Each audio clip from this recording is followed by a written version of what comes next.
management and organization consultant. Majority of what we are hearing has to do with Prof's issues with the management of the party, how the party is currently being organized, because there are those who have spoken this morning about the top-down approach and the kind of confusion it's creating, among others. Doc, thank you very much for your time. Good morning to you. Good morning, my brother. And a happy new year to you. Oh, same to you. Let me ask if you agree with me when I say that the issues being raised by Prof are mainly about the management and organization of the party. Do you agree? Listening to Prof. Most definitely. You know, the manner in which MPP lost power, although it was very much expected, people cannot just accept it easily. I mean, Prof is a technocrat who found himself in politics, which naturally is fine because in Ghana you can't really impact development if you are not part of the party. But it looks as if the report he wrote created him a lot of enemies. And I don't think he's still very happy with the way he was treated. Now, some of these things caused MPP because they weren't listening. Everybody was talking and they weren't listening. And then at the end of it, he found himself out of power, and the party he feels is going one direction, and he thinks it should go the other direction. So technically, he has a very genuine dissenting issues that he talks about. I'm not good in trade, but my understanding, he had to give specific examples of why he thinks that the New Patriotic Party has departed from their core mission. Because he talked about the election of Vice President Baumia the last time. He said the election was not credible because many people were dragged to vote for him to emerge as a flag bearer. Now, he thinks currently changing the way the elections are organized is not too good because they are doing the presidential election, flag bearer election before electing people to the structures. So I think he has a lot of grievances. My thing is that when you belong to a group, and that is the organization, you have to be very strategic. You can change it more within. What Prof said, in fact, many people are saying it in silence because they feel the party has gone the other way and not where it should be. Many people are saying what Prof has said in silence. Certainly. Because, you see, when you lose power, if you look at NDC, when they lost in 2016, they managed it very well. And that culminated in the party developing even more quickly. If you look at NDC today, it has acquired a lot of things that it didn't have. In the 90s, if you belong to NDC, even if you were intellectual, they think you were a veranda one. NDC wasn't seen as a party of the intellectuals. So they worked so hard to now position it as a very strong party that has a strong intellectual base. So MPP has rather departed from their core character, where they were projecting private sector. They were the ones that had the intellectual, that accepted the intellectuals, like Prof Frimpong Boateng. So it looks as if he's complaining about the party now relying on the establishment for with the current elections and many other things. And I think many people see it that way. See, what led to MPP defeat He said that he doesn't need anybody to tell anybody this is why they lost. Everybody saw it. But how they manage it is very critical. Because as a party, as it develops, the values transform.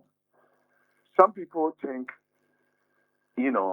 while the party is drowning, they should still have control over it. And then he feels that he has been alienated, and many people are within that category. They are not getting the opportunity to be active in keeping the organization very effective and functional.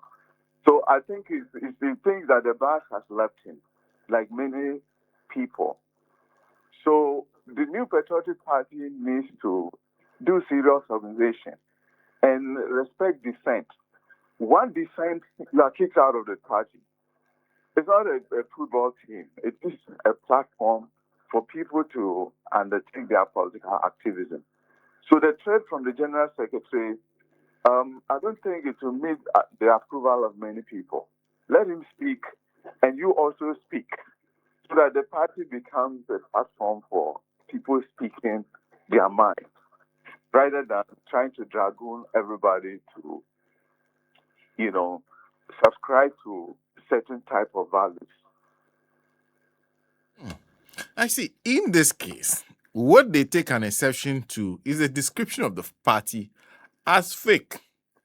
In fact, he subsequently gone ahead in interviews to say that even those who are issuing the letters and the executives are all fake, and that the party itself is virtual.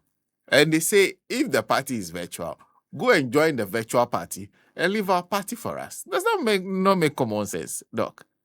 Honestly, the way he spoke, it was out of emotion. Will many people say that, including me? I wouldn't. But I think when you are so frustrated, you remember the report he issued, that leak, and the beatings that he received from the party. I think he still has those feelings. He has some emotions that are now, propelling him to speak this way. I think using the word fake was not a good idea. But I think, does he have genuine grievances? Yes, he does. And the things that he wrote in that report, if they had listened to him and then changed it, maybe that could have saved their party. Were they going to break the eight? It's not easy to break, given what they were doing at that time. But it looks as if he was left alone. And then people thought, he was speaking out of context.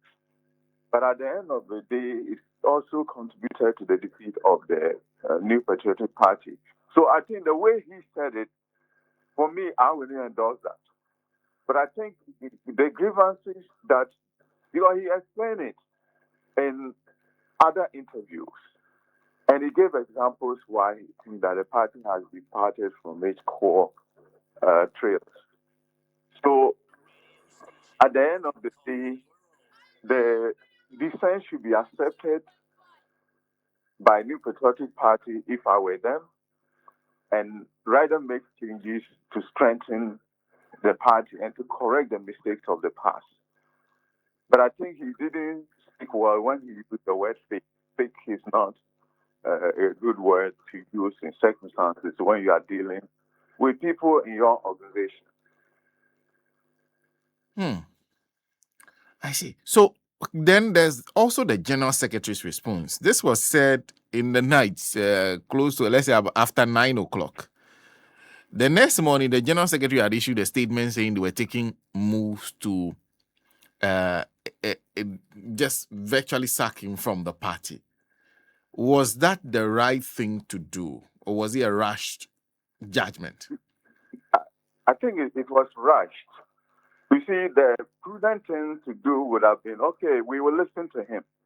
They could have invited him and find out why he said what he said, and for him to put it in the right context. At the end of the day, you want to understand what happened. The MPP lost power. There are a lot of the things that happened that the party leadership may not know. that contributed to their defeat. So now their goal should be to listen to people and to find out what went wrong. So if he said so, if I were the general secretary, the first thing I would do, normally the first will go to interview him on,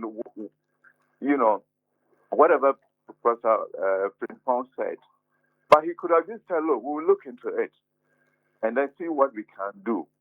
He's a prominent member of our party, because Dr. Frimpong Boateng is just not an ordinary person, because he's a very prominent person. And I don't think any party will reject him. If he joins the NDC today, I think NDC will accept. He's a very prominent member, and he can contribute a lot to any political party. So he should have handled it in a more strategic way. That's how parties are supposed to be run. We will talk to him and understand what exactly are his grievances. How can we address it? And then you placate the person. You make Dr. Professor Frimpong Boateng to feel that he has been heard, and then the party is still respecting him no matter the reservations he does have about leadership. But he came out quickly, and it looks as if he has already announced the verdict before he even go into the nitty-gritty of the whole issue. Because at this point in time, it sounds like the only what do they call it, outcome will be expulsion. That's what will happen. Listening to the general secretary. Yeah, so that's exactly what I was talking about. You are going into investigation, even if there's an article in the Constitution that says it. You have to use the circumstance. What is your circumstantial evidence? What is the concrete evidence that you have? The person has said it. Let him put in context, put him through the process. And if I were them, I won't even go through the disciplinary process. The disciplinary process, mostly we evoke in Ghana, it still demonstrates that our parties are still evolving. They are not matured enough. In the US, you have people like David Duke, who is a racist. The Republican Party knows that he's a racist. He runs elections. He says things. They keep him there. The political party is a platform where you air your views. If you can't air your views, you support other people to do so by contributing to the party financially and other ways. It's an exercise of free speech. So at the end of the day, people should speak freely, because it's through the dissent that you can really build a very good consensus. And in party communication, communication is very necessary, because that's when you get to know how they feel. Especially a prominent person, like he has been an insider. I don't know whether he was a cabinet minister, but he has had a high-level business, and he knows a lot. So you don't want to lose such a person. Whatever he says, you should have listened to it and see how he can factor it into their rebuilding process. Doc, thank you. Thank you very much for speaking to us. You're welcome. Dr. Justice Salifu is management and organization consultant speaking to us. He currently works with Lakeside University, where he's Dean of the Business School. Taking us exactly 10 minutes past 9 here in the studios of Radio Gold 90.5 FM. Quite an interesting conversations on this whole matter. What do you think? In fact, many of you earlier shared your opinion. Neil Artis says the MPP is gradually crumbling, and I can't wait to see it destroyed so that Ghana can develop and progress.